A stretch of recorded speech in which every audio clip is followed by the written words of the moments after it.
के साथ हर्षिता मिश्रा और आप देख रहे हैं टाइम्स मेल। इस वक्त अमेरिका से खबर आई है कि कुरान पढ़ने के बाद ईसाई पादरी ने एक अल्लाह, आखिरी पैगंबर और एक किताब पर अपना ईमान लाकर सबको चौंका दिया है। लेकिन इसके उलट भारत का मुसलमान दिन रात अपनी किस्मत पर रो रहा है। तो वहीं दूसरी ओर अमेरिका में ईसाई पादरी ने इस्लाम अपना लिया है। एक ईसाई होकर कोई इस्लाम अपना लेता है तो कोई हैरत वाली बात नहीं है, लेकिन जब एक पादरी ही इस्लाम अपना लेता है तब इस घटना को हैरत की निगाह से देखा जाता है। लेकिन सबसे बड़ी बात यह है कि एक तरफ अमेरिका का ईसाई कुरान पढ़कर मुसलमान बन जाता है, एक तरफ अमेरिका का नास्तिक कुरान के एक अल्फाज को समझकर इस्लाम अपनाता है। वहीं दूसरी तरफ अखंड भारत का पैदाइशी मुसलमान एक नंबर का अंगूठा छाप नजर आता है। उसके पास कुरान तो है लेकिन अलमारी में रखा हुआ है। उसके पास अल्लाह की किताब मौजूद है लेकिन उसे पढ़ने का शऊर नहीं है। उसके पास पैगामे इलाही मौजूद है लेकिन उसे कुरान की समझ नहीं है।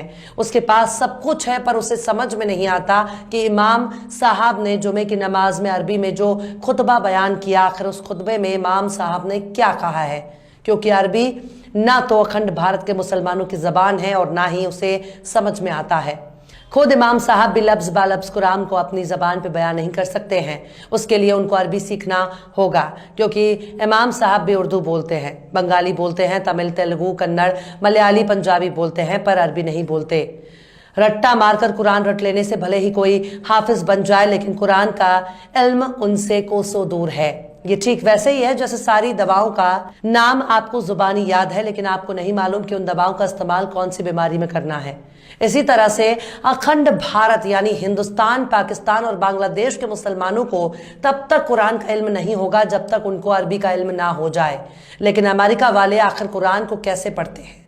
अमेरिका वाले आखिर कुरान को कैसे समझते हैं? अमेरिका वाले आखिर कुरान के रास्ते पर कैसे चलते हैं?